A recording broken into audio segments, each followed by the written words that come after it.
Hello दोस्तों, मेरा नाम है प्रियंका और स्वागत है आपका मेरे चैनल पर।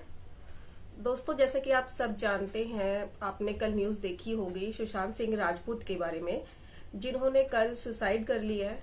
और जो सुसाइड का रीजन था वो डिप्रेशन था।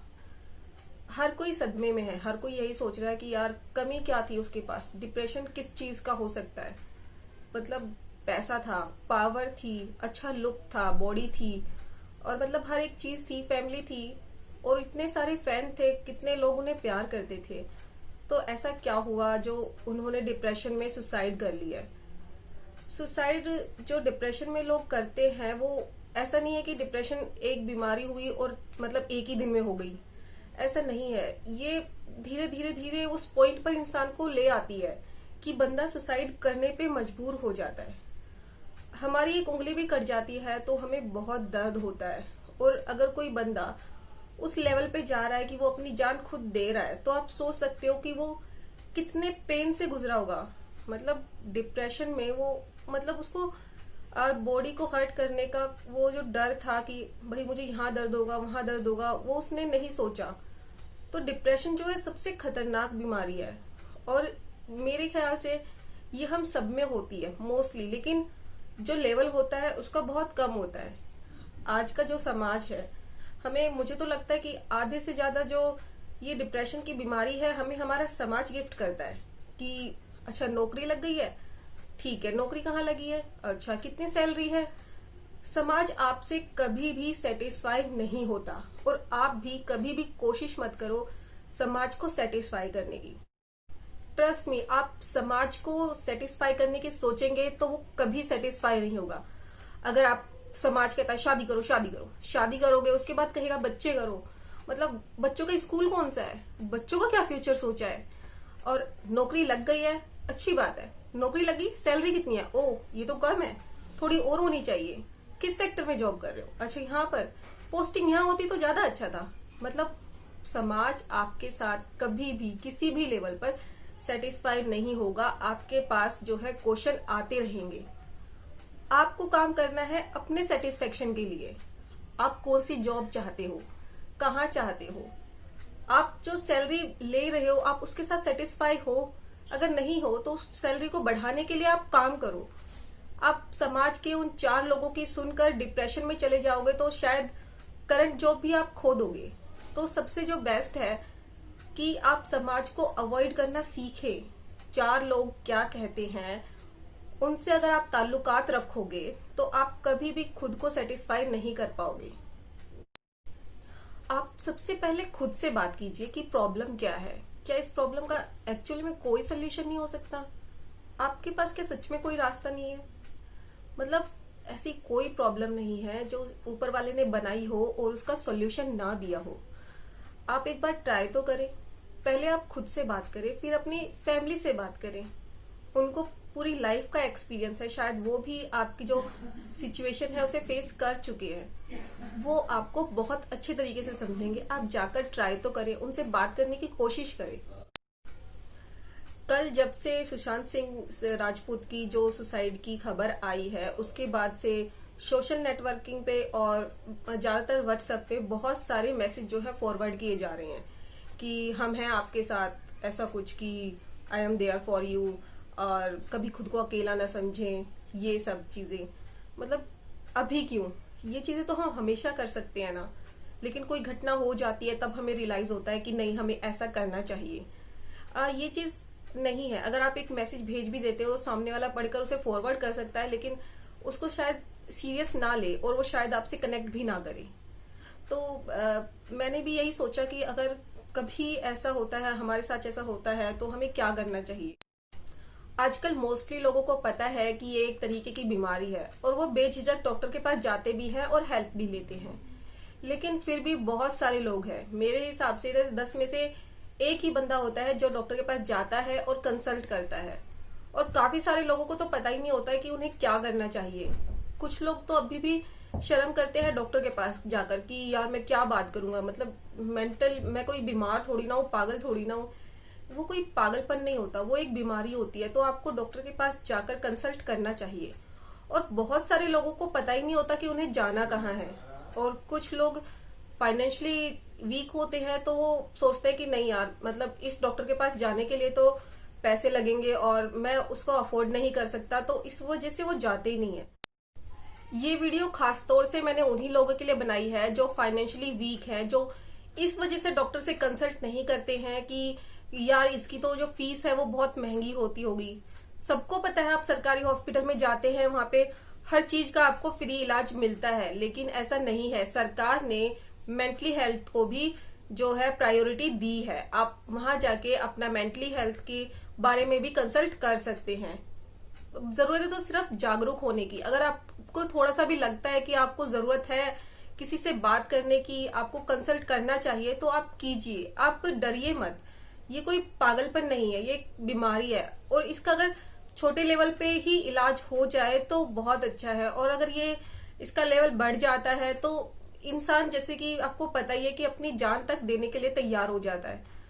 और हाँ, मैं 3 लोगों को खास तौर से कुछ कहना चाहती हूँ। सबसे पहले वो जिन्हें बीमारी है, जो अगर आपको लगता है कि आपको मेंटली कोई बीमारी है, कोई चीज आपको खाई जा रही है, आप नॉर्मल रहते हो लेकिन जैसे ही अकेले होते हो तो आपके मन में सुसाइड का फीलिंग आ रही है, या फिर आपको लगता है कि यार फ्यूचर में क्या होगा, डिप्रेशन में हो आप, तो आप डरो मत, आप डॉक्टर से कंसल्ट करो। अगर आप अपनी फैमिली से नहीं बात कर सकते, दोस्तों से बात नहीं कर सकते, तो आप डॉक्टर से करो। और ये मत डरिए कि डॉक्टर्स आप सबको बताएंगे। आप जैसे कि जानते ही हो, डॉक्टर्स की ये पॉलिसी होती है कि किसी भी पेशेंट की जो वो है जानकारी वो किसी दूसरे को नहीं देते हैं। तो आप उस चीज की टेंशन ना ले, आप डॉक्टर के पास जाएं और वहां से कंसल्ट करें।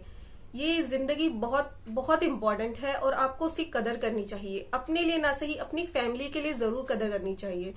तो अगर आप, सबसे बेहतर तो यही है कि आप अपनी फैमिली से बात करें, आपके घर में जो बड़े हैं उनसे बात करें। उनका जो लाइफ का एक्सपीरियंस है वो आपके बहुत काम आ सकता है।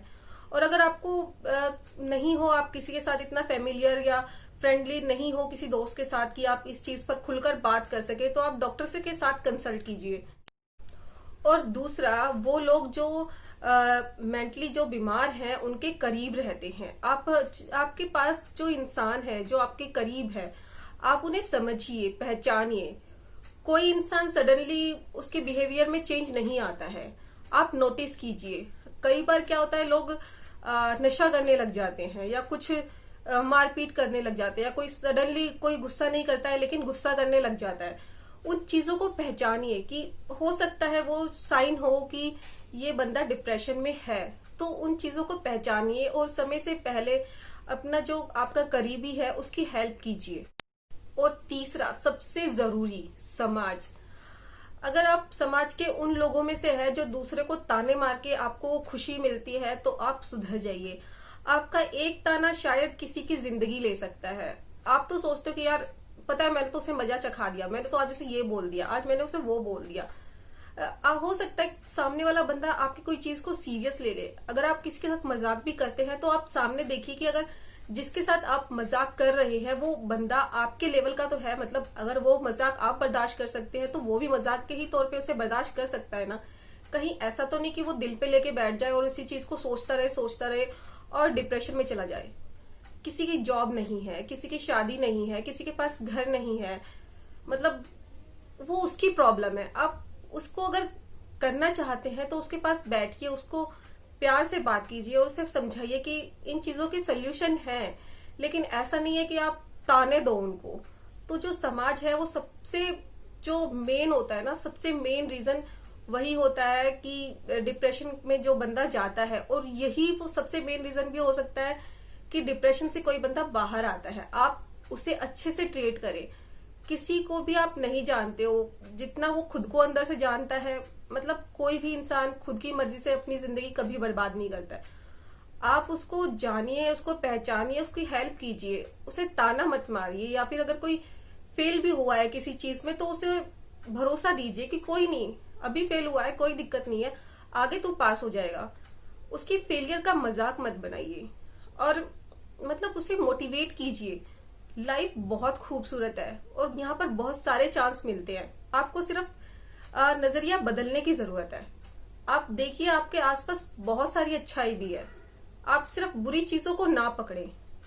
तो चलिए, मैं आपसे यही सब कहना चाहती थी, और मैं अब आपको वो सभी नंबर आपको बताती हूँ जो आपको हेल्प कर सकते हैं। मैंने नेशनल लेवल पे भी जो नंबर, हेल्पलाइन नंबर है, वो भी लिखा है, और सबकी स्टेट वाइज नंबर भी है। और मैंने कुछ एनजीओ के ईमेल आईडी भी नीचे डिस्क्रिप्शन बॉक्स में मेंशन किए हैं। अगर आप कॉल करना नहीं चाहते तो आप ईमेल आईडी पे भी वहां से कनेक्ट हो सकते हैं। और तो चलिए, आप अपनी स्टेट वाइज जो है नंबर देख लीजिए, और अगर आप कुछ कहना चाहते हैं तो मुझे कमेंट कर सकते हैं, मैं उसका रिप्लाई जरूर करूंगी। तो चलिए शुरू करते हैं।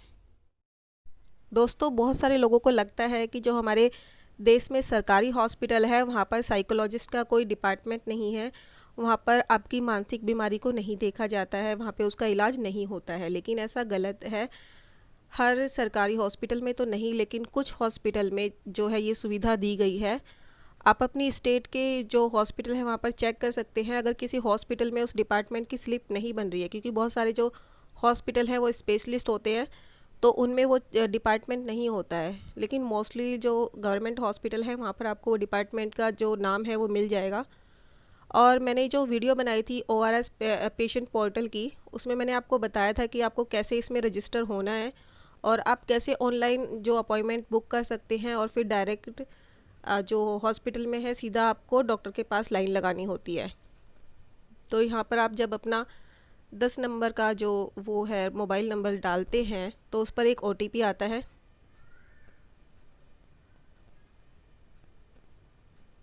यहाँ पर आपको कैप्चा कोड डालना होता है।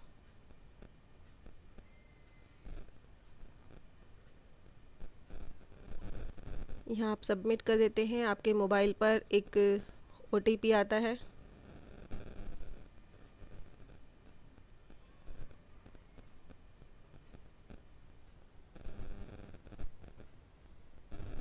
यहाँ आपके पास आधार कार्ड है तो उस पर क्लिक कीजिए।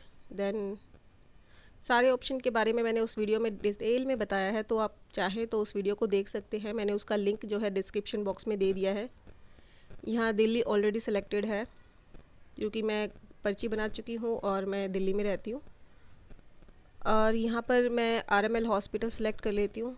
फिर यहाँ पर आता है डिपार्टमेंट, जो सबसे ज़रूरी है। तो यहाँ पर जो आपको डिपार्टमेंट सेलेक्ट करना है मानसिक बीमारी के लिए, वो है, यहाँ पर दो ऑप्शन है, साइकाइट्रिक, सोशल वर्क या साइकाइट्री। आप किसी को भी सिलेक्ट कर सकते हैं, और हो सकता है कहीं पर आपको साइकोलॉजी लिखा हुआ दिखे। आप जब भी हॉस्पिटल सेलेक्ट करते हैं तो वहाँ के डिपार्टमेंट की लिस्ट आ जाती है, तो आपको पता चल जाएगा कि उस हॉस्पिटल में ये डिपार्टमेंट है या नहीं।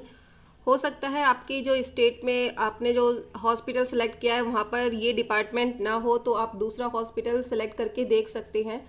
अगर वहाँ पर ये डिपार्टमेंट होगा तो आपको ये शो ज़रूर करेगा, और फिर आप उसमें जो है अपॉइंटमेंट ले सकते हैं।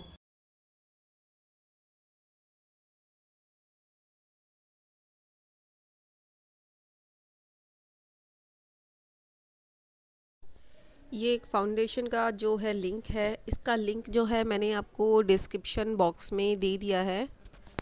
यहाँ पर आपको काफ़ी सारी इन्फॉर्मेशन मिल जाएगी।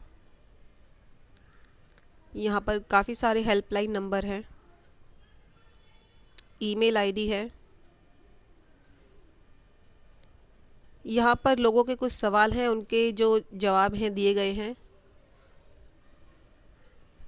यहाँ पर आप देख सकते हैं कि यहाँ पर आपको हेल्प लेने के लिए कोई चार्ज देने की ज़रूरत नहीं है।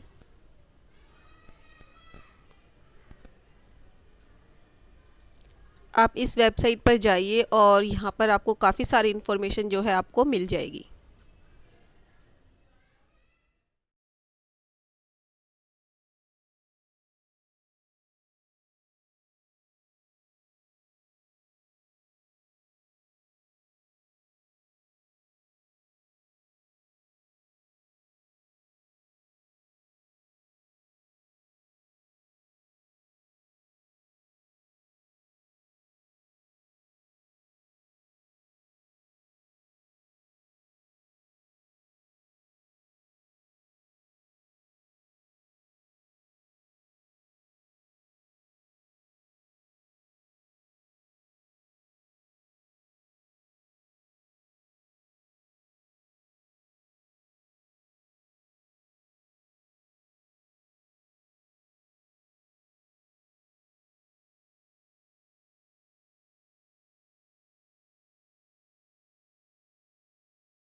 उम्मीद करती हूँ दोस्तों ये वीडियो आपके लिए काफी हेल्पफुल होगी। आप इस वीडियो को शेयर कीजिएगा अपने दोस्तों के साथ, अपने जानकारों के साथ, ताकि सभी को इसकी जानकारी मिल सके। क्योंकि बहुत सारी चीजें होती है हम डायरेक्ट नहीं बोल सकते कि यार ये नंबर ले ले, इस पे बात कर ले, ऐसा कर ले, ऐसा कर ले। आप वीडियो फॉरवर्ड कीजिए या फिर ये नंबर फॉरवर्ड कीजिए कि अगर किसी को हेल्प की जरूरत है तो इनसे भी बात कर सकते हो आप। मतलब लाइफ को खत्म करना कोई सोल्यूशन नहीं है। आप बात कीजिए, हेल्प लीजिए और अपनी जिंदगी को अच्छे तरीके से जीजिए। तो हम मिलते हैं आपसे अपनी अगली वीडियो में। Thank you so much.